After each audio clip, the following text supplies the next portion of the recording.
We want ceasefire. We want to make sure no civilians are being harmed. We want to make sure all civilians are delivered their humanitarian aid, and we want to make sure there's peace. That's something that is a question that has been going through my mind a lot. Why, if everyone wants peace, why is there still so much war? Today we're gonna take a look at it's gonna be something of an update. Basically, 2 days ago, I had a show with James about about some people complaining that Israel is trying to basically restrict aid coming into the north of Gaza. If you look at the Hamas numbers, basically, if you look at the United Nations Humanitarian Affairs, um, you can see that, yeah, there have been less trucks basically going into Gaza. Uh, if that's true or not, that is a question. Israel has basically denied any of these claims. Israel has claimed that it has pretty much stayed the same as it was. But we've discussed the idea that even if that was true, basically that Israel is trying to restrict the humanitarian aid coming in into Gaza, it would absolutely be proper. You don't feed your enemies when you're in the state of war. That's why the war has been going on for more than a year now. And so more things came out to that. So we'll go through the story. I'll do some background info, and I'll use that as a sort of a jumping spot to discuss basically this idea that the West is basically committed to perpetual war. I don't think it's I don't think they want a perpetual war. If you listen to Western leaders, all they want is peace. But I think these calls for peace are leading to basically no conflict when it comes to all over the world. No conflict ever being resolved, because there's so much push to just don't do anything. Just keep the status quo, however bad it is, and just go back to the status quo, so we don't have to worry about it. So as I've said, welcome to the Daily Objective. Today, it's gonna be just me, Daniel, and so just going through some of the background info. So as I've said, there were suspicions about humanitarian aid delivery basically not reaching the north of Gaza. As I've said, Israel has denied any of these, but it got to the point that basically the United States is now threatening with embargo. So as I've said earlier, even if this was happening, it's absolutely a proper thing to do. The reason why there are suspicions, so it's not all of Gaza. The reason why there are suspicions that there is no humanitarian aid coming into the north of Gaza is that supposedly Israel is trying to basically make sure to get all the terrorists, and one of the ways they're trying to do it is basically don't allow any aid coming in, so you don't feed your enemies. You don't feel the terrorists who are fighting against you. When we talk about the north of Gaza, that's there was one of the first places that was basically cleared. After it was cleared, or at least it was said to be cleared, the IDF had to go back into the north of Gaza because the terrorists basically resurfaced there. And now it looks like they are basically back again, because the way Israel is doing it is something that is blamed for, because it's saying to all the civilians, okay, now leave this area, leave all the north, go to the south, so we can clear out the north of terrorists, ignoring the fact that when you tell everyone, and like a million people, to basically move from one area to the other, yeah, there's going to be terrorists among them. And when they get out, terrorists are among them. And when you tell them to go back in, many of the terrorists are going to back in. It's not like Hamas have their uniform sort of merged to them, so they can never take it out. They make sure to use the fact that they can hide among civilians as much as possible. And and there's sort of well, actually, so let me go to the U.S. demands, so that I can talk about my second points there. I'm just quickly going through the chat. Um, so there's been basically a letter sent out. I think I'll just read it out. So basically, the letter demands Israel to take concrete steps to improve the humanitarian situation in Gaza within 30 days. Uh, in addition to ensuring regular aid transfers, the US also calls on Israel to allow Red Cross visits to Palestinian detainees and to halt Knesset legislation that would prevent the Palestinian aid agency UNRWA from operating in Israel. If you see me sort of be silent for a second, I'm trying to read the chat, and someone was actually saying in the chat how much of the aid will reach the few remaining living hostages. So when I first read the article, as many of you might know, I first just sort of glanced through the article quickly just to see sort of what's there, and oftentimes than not, I misread something. And when it comes to this article, something I misread is I thought the demand is to have the aid reach the hostages. No, the demand is to allow Red Cross visits to Palestinian detainees, which Palestinian detainees is a sort of a politically correct way of saying terrorists who have committed October 7 or who were caught in Gaza afterwards and yeah, are basically terrorists. Uh, so and so there's also the demand to basically halt the Knesset legislation. We've talked about this one. We've had a celebratory episode about basically there's this legislation. I've read it passed through, but I don't know exactly how Knesset legislation works. How long does it take them usually to basically go from a bill to an actual law? But that law, if passed and if fully implemented, would basically strip UNRWA of the status of organization of a basically they no longer would have things like tax exemptions as a non-profit organization. They would no longer have the people working for UNRWA would no longer have a special status when it comes to going into Gaza. So and we'll talk about UNRWA later because there are few parts of the letter sort of talking about it directly, which I find which I found really terrible.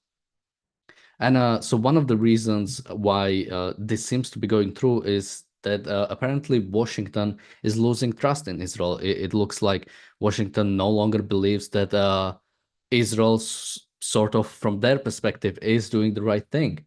Uh, so just reading further, notably, the letter from U.S. Secretary of State Antony Blinken and Defense Secretary Lloyd Austin was addressed to Defense Minister Yoav Gallant and Strategic Affairs Minister Ron Dermer. So even here you see this is basically a letter to Israel, but it's going into the hands of the defense minister and strategic affairs minister instead of the prime minister, the actual leader of a nation. And just quickly about the letter, it most importantly cites the section 6 to 620I of the Foreign Assistance Act. Just quickly explaining what it means is that it basically prohibits military aid to countries that block U.S. humanitarian assistance. Um, so again, you see this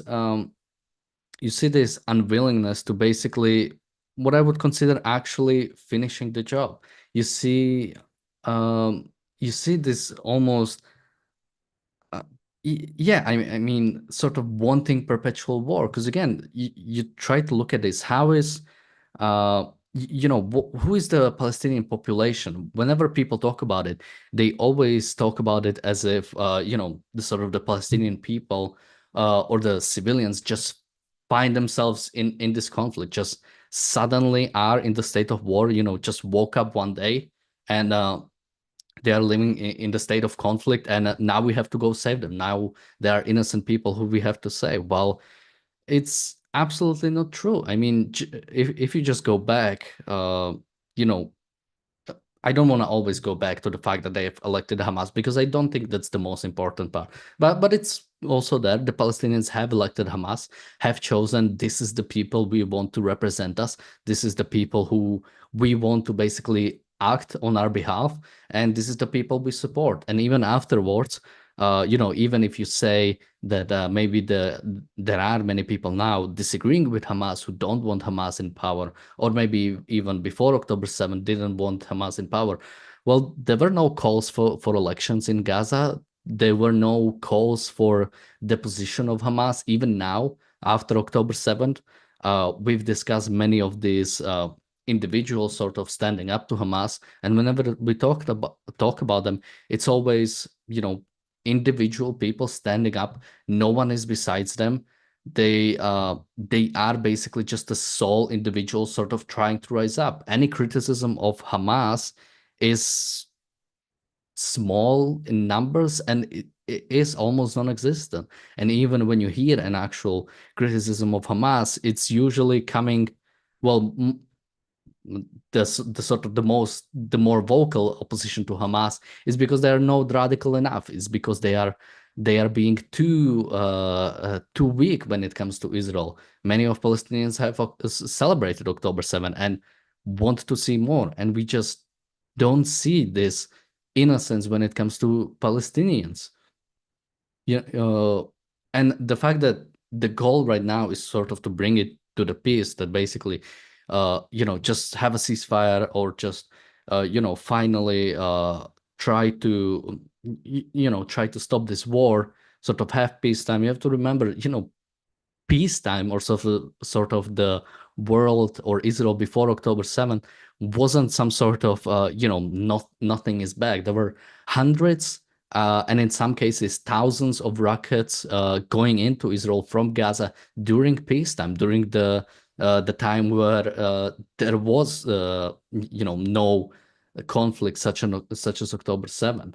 Yet it's we don't see anything from that. It's people are not talking about it, and it really does look like Israel is basically left alone, and no one recognizes the fact that Israel is in this existential crisis.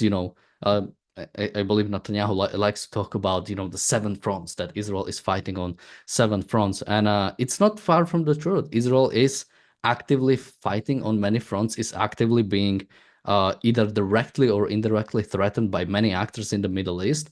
And what do you get from the West? What do you get when it comes to Western support? Well, now US is threatening basically an embargo against Israel. Just reading more, the French government decided to ban Israeli companies from participating in Euronaval, the world's largest naval weapons fair. Also, I believe 12 Israeli companies were planning to go to the event or exhibit at the event. Britain has announced suspensions of around 30 arms export licenses to Israel. Germany has begun rejecting Israeli requests to purchase various weapons, and is basically, in the article, it was said as to be sort of like a silent embargo. Basically, you don't actually, officially put on the embargo. You just don't accept any of the requests. And also, Italy had halted arm transfers on October 7th. I think that was like last week, October 7th, or 2 weeks ago. Um, and have basically frozen all contracts with Israel. And this is what Israel is getting for trying to defend itself, for for actually, trying to recognize that their citizens, they have a certain rights, and sorry, something dropped there, and that the government has certain responsibility to their own citizens. Among them is foreign defense, basically defending their own citizens from foreign actors. Israel is trying to do that. At is not doing it enough. Is not doing everything we would want it to do, but is trying to engage it, trying to sort of trying to do it to sort of the best uh to wait. Can you still hear me?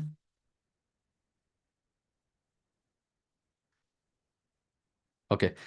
It's trying to do it to the best sort of abilities that their own citizens sort of give them, because you have to remember, uh, you know, you you can have a leader that wants to defend itself, but when it doesn't have the popular support among its own people, it can only do so much. But it's trying to do it to the best way it can. And so yeah, the question is, what do these countries want from Israel? Do they really want to just stop them and basically don't do anything, stop fighting, and basically give up? Are we, are we actually in the state? Is the Western world in the state that we are basically fully committed to surrendering to terrorism? Again, if any other nation was attacked, are we just going to give up? And you could say, well, look at Ukraine. At least it looks like Ukraine is allowed to defend itself. But even then, when you look at the first days of the war, it was, few countries were much better than the others, but many of the countries were very slow when it comes to actually committed. Uh,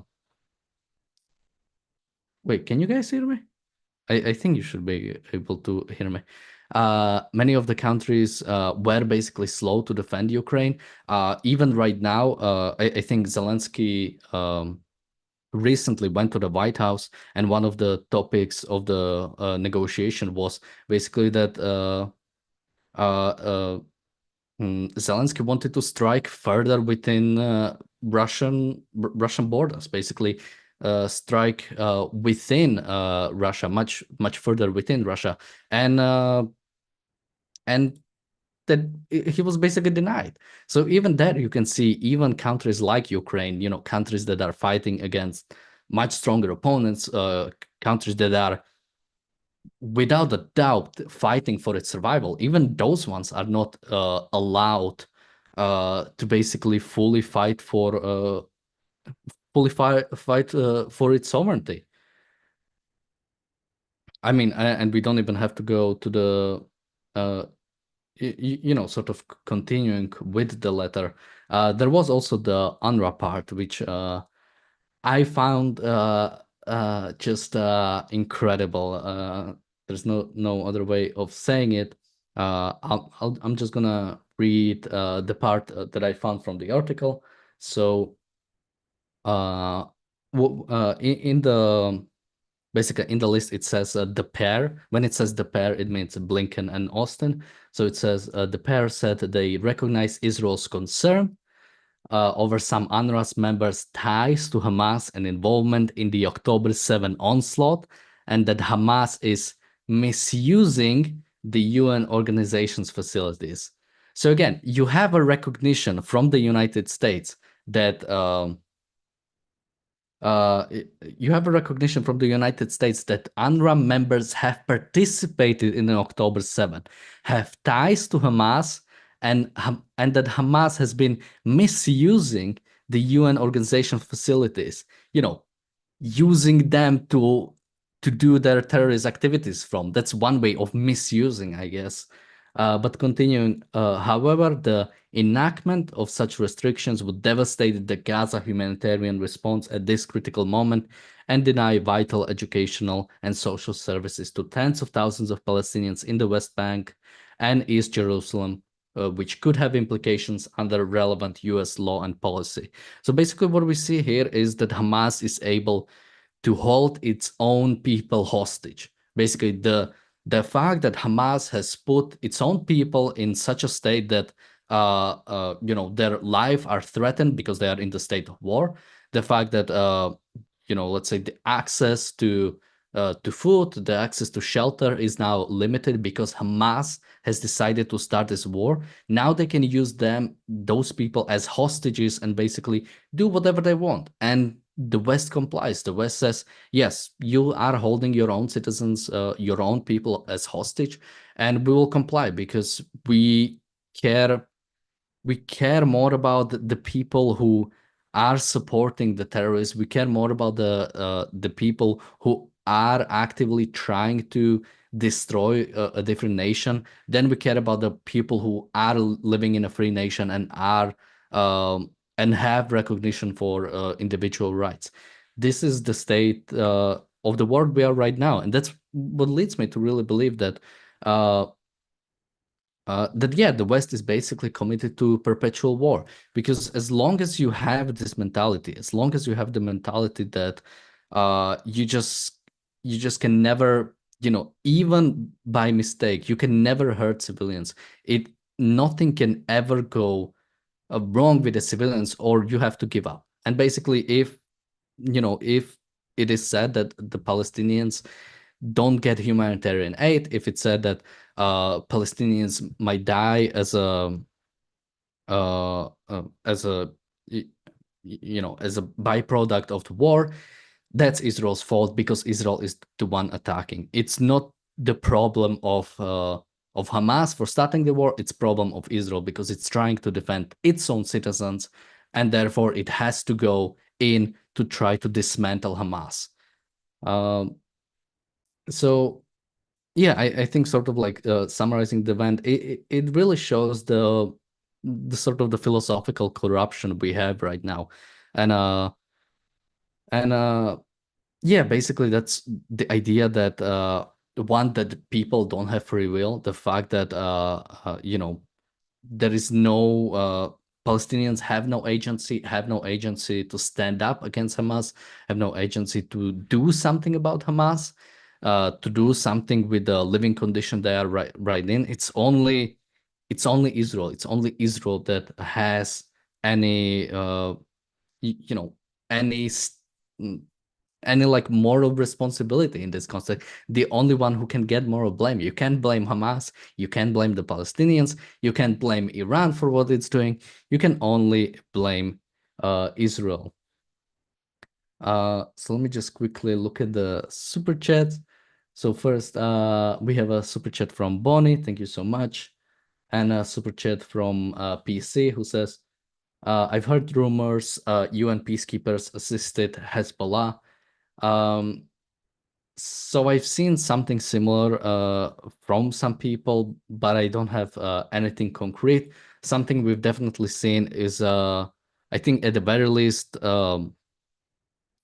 no action against Hezbollah. I've seen a lot of videos basically when you have like Hezbollah terror tunnels within Lebanon, and you have like UN or the UNIFIL a post basically overseeing that, and like you clearly can see it from that side and nothing is happening. As I've said before, when you look at UNIFIL, it's not just some group of soldiers that like live in some dockyard or some naval base on like an edge of Lebanon. No, they are all over south of Lebanon. They're all over south of Lebanon, and they haven't done anything about Hezbollah. The purpose of UNIFIL was, I think, one of them was to make sure that Hezbollah is not in the south, and that just hasn't happened. Nothing like that has happened. They haven't done anything. So even if they haven't directly work with Hezbollah, uh, what they allowed Hezbollah to do, the fact that Hezbollah was able to basically stay in the south of Lebanon and set up staging grounds for October 7th, like attacks, which we've seen. We've seen many villages that basically had basically were ready, were made into staging grounds for, as I've said, October 7th October 7th like attacks.